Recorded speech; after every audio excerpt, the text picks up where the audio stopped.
여러분 안녕, 반갑습니다. 오늘 또 이렇게 함께 영상으로 말씀을 나누게 되어서 참 감사합니다. 여러분, 성경에는 정말 믿을 수 없는 놀라운 일들이 많이 일어나죠. 홍해가 반으로 쫙 갈라지고, 또 앞에 안 보이던 사람이 앞을 보게 되고, 또 몸이 너무 아파서 죽어가던 사람이 몸이 치료를 받기도 합니다. 이 모든 것들은 사실 과학적으로 증명할 수가 없어요. 근데 그 중에서도 정말 증명할 수 없고 어려운 게 뭐냐면 바로 죽은 자가 다시 살아나는 부활이에요. 과학적으로 죽은 자가 다시 살아난다는 것은 말이 안 되는 거예요. 물론 여러분 좀비 영화 보면 좀비 영화 보면 좀비들이 뭐 이러면서 다시 살아나죠. 하지만 그거는 살아난 것도 아니고 영화는 영화일 뿐입니다. 아, 그러므로 부활은 이해할 수 없는 거예요. 죽은 자가 다시 살아나는 것은 사람의 생각과 또 지식으로는 이해할 수 없어요.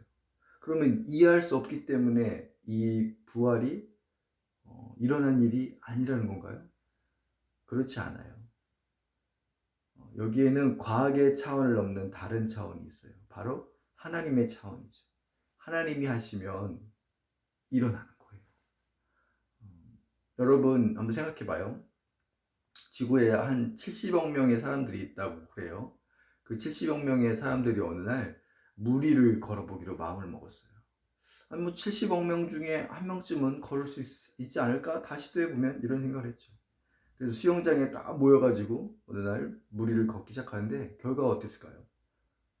뭐 걷는 대로 다들 물에 빠졌죠. 그리고 이제 마지막으로 한 명의 5살짜리 어린아이 꼬마가 남아 있었어요. 꼬마 옆에 있던 아저씨가 꼬마에게 말합니다. 야, 너 걸을 수 있겠냐? 무리를. 꼬마가 대답했어요. 아니요, 아저씨. 다른 사람들도 다 물에 빠졌는데 제가 어떡해요? 안 돼요. 아저씨가 말합니다. 그래도 한번 해보자, 해보기는. 그리고 아저씨하고 같이 꼬마가 수영장 물 앞에 섰어요. 꼬마가 들어가려고 하는데 아저씨가 수영장 바깥에서 꼬마의 팔을 딱 잡았어요. 그리고 꼬마를 쫙 들어 올렸죠. 꼬마도 아저씨의 팔을 딱 잡고 서 있었어요.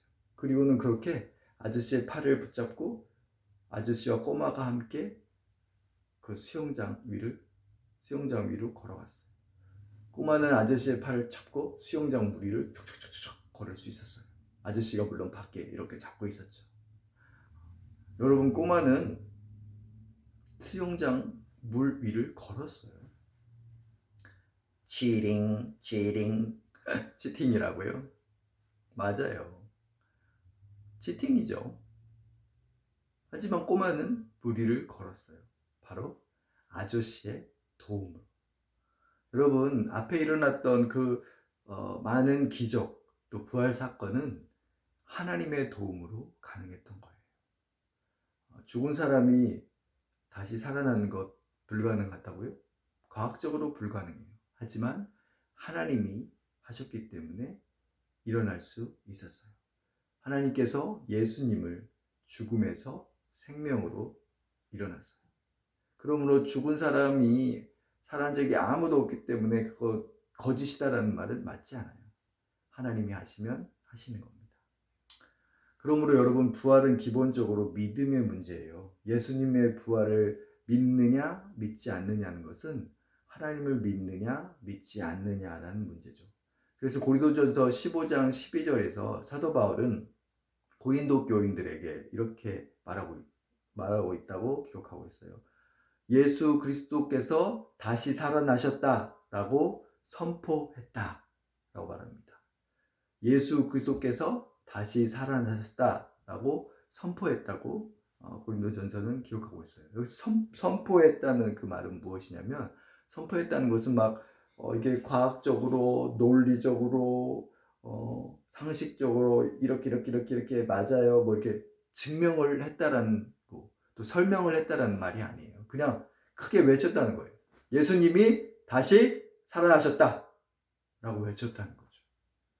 그리고 이 외친 소리를 믿느냐 안 믿냐는 것은 이 말을 들은 자의 몫이었어요.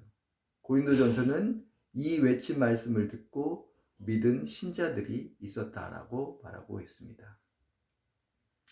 여러분, 그런데 이 부활을 사건을 믿는 이 믿음은 중요한 다른 사실로 또 이어져요. 고린도서 15장 20절은 이렇게 말하고 있어요. 그러나 이제 예수 그리스도께서 죽은 자 가운데서 다시 살아나사 잠자는 자들의 첫 열매가 되셨도다. 다시 한번 말할까요? 그러나 이제 예수 그리스도께서 죽은 자 가운데서 다시 살아나사 잠자는 자들의 첫 열매가 되셨도다. 여기서 잠자는 자들은 죽은 자를 말해요. 그러니까 예수님이 이 죽음에서 새 생명을 얻으신 첫 열매가 되셨다는 거예요. 첫 번째가 되셨다는 거죠. 여러분, 첫 번째가 있다는 건 뭐예요? 두 번째, 세 번째, 네 번째, 100번째도 있다는 거예요. 바로 우리들, 예수님의 부활하심을 믿는 우리들이 그 예수님처럼 새 생명, 영생을 얻는 또 다른 열매가 된다는 거죠. 그러므로 예수님을 믿고 영생을 얻은 우리는 사도 바울처럼 똑같이 고백할 수 있어요. 그 말씀이 55절에 나와 있습니다. 죽음아, 이제 누가 너를 두려워하겠느냐? 죽음아, 네가 할 수 있는 게 무엇이냐? 예수 그리스도로 말미암아 승리를 주신 하나님께 감사하자. 이렇게 사도 바울처럼 우리도 고백할 수 있다는 거죠. 우리 옆에 있는 가족들에게 한번 이렇게 고백해 볼까요? 예수님을 통해 승리를 주신 하나님께 감사합시다. 고백해 봅시다. 예수님을 통해 승리를 주신 하나님께 감사해요. 여러분, 오늘 말씀을 이제 정리하도록 하겠습니다. 첫째, 부활은 기본적으로 믿음의 문제입니다. 하나님께서 예수님을 살리셨어요. 죽은 자는 과학적으로 살아나는 것이 불가능해요. 그러나 하나님께서 그렇게 하셨고 우리는 그것을 믿습니다. 둘째, 이 부활의 믿음은 우리에게 영생을 선물로 줍니다. 예수님의 부활을 믿은 우리는 예수님처럼 예수님이 죽음에서 생명을 얻은 첫 번째 열매가 되셨던 것처럼 우리들도 그렇게 두 번째, 세 번째, 네 번째 죽음에서 생명을 얻은 또 다른 열매가 되는 것입니다. 세 번째, 부활을 믿고 영생을 누리는 우리는 죽음을 두려워하지 않고 승리하게 하신 하나님께 감사해야 합니다. 여러분, 우리가 부활절에는 보통 교회에서 만찬을 했었어요. 맛있는 음식 함께 엄청 많이 먹고 막 서로 기뻐했죠. 정말 아쉽습니다. 하지만 여러분, 집에서 고기라도 구우면서 고기만 먹지 말고 오늘 가족들과 함께 우리를 죽음에서 생명 얻게 하신 그 예수님께 감사하고 또 그 예수님의 주시는 그 승리를 함께 기뻐하는 그런 오늘 하루가 정말 됐으면 좋겠습니다. 오늘 모두 그 부활하신 하나님께 감사하며 기뻐하는 우리 모든 가족들, 우리 한사랑교회 청소년 모든 가족들, 우리 주일학교 모든 가족들 다 되기를 소망합니다. 자, 다 같이 기도하겠습니다.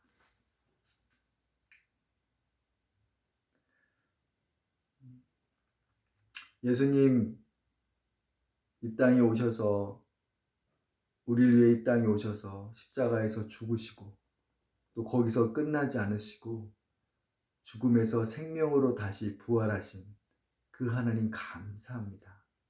그리고 그 죽음에서 생명으로 부활하신 그 놀라운 생명의 은혜를 우리에게 주셔서 감사합니다. 하나님, 오늘 하루 우리에게 이 죽음에서 생명으로 다시 우리를 살게 하신 그 놀라운 하나님의 은혜를 가족 모두 함께 기뻐하며 감사하는 하루가 될 수 있도록 주님 도와주시옵소서. 이 기쁨을 우리만 가질 것이 아니라 다른 많은 이들에게도 함께 나눌 수 있는 우리 모두가 될 수 있도록 주님 우리를 축복하여 주시옵소서. 오늘 하루의 삶도 주님 인도해 주시기를 소망하며 예수님의 이름으로 감사하며 기도하였습니다. 아멘. 몇 가지 광고 여러분 함께 나누려고 해요. 오늘 저녁 7시에 우리 부활절이고 해서 모든 한사랑교회 성도들이 함께 모여서 서로 화상으로 우리가 채팅하려고 합니다. 줌이라는 게 있어요. 그렇죠? 알죠? 그걸 통해서 하려고 하는데 우리 주일학교 친구들도 함께 온 가족이 모여서 함께 참여해서 서로 얼굴 보고 또 좋은 대화 나눌 수 있으면 좋겠습니다. 그리고 두 번째로 또 이 영상 이후에 우리가 물론 부활은 믿음의 문제라고 했지만 정말 부활이 역사적으로 사실이라는 그 증거들도 많이 있어요. 그래서 그것들 나누는 그것에 대해서 나누는 영상도 있으니까 그것도 여러분 이 설교 영상을 보지 말고 봤으면 좋겠습니다. 그리고 또 다른 영상들도 같이 올려놓은 거 있으니까 여러분 함께 보면서 오늘 부활하신 하나님께 부활을 우리에게 허락하신 하나님께 감사하는 하루가 되기를 소망합니다. 자, 그럼 이상 광고 끝! 그럼 오늘도 좋은 하루 되고 우리 다음에 또 봅시다. 빠이 빠이 빠이.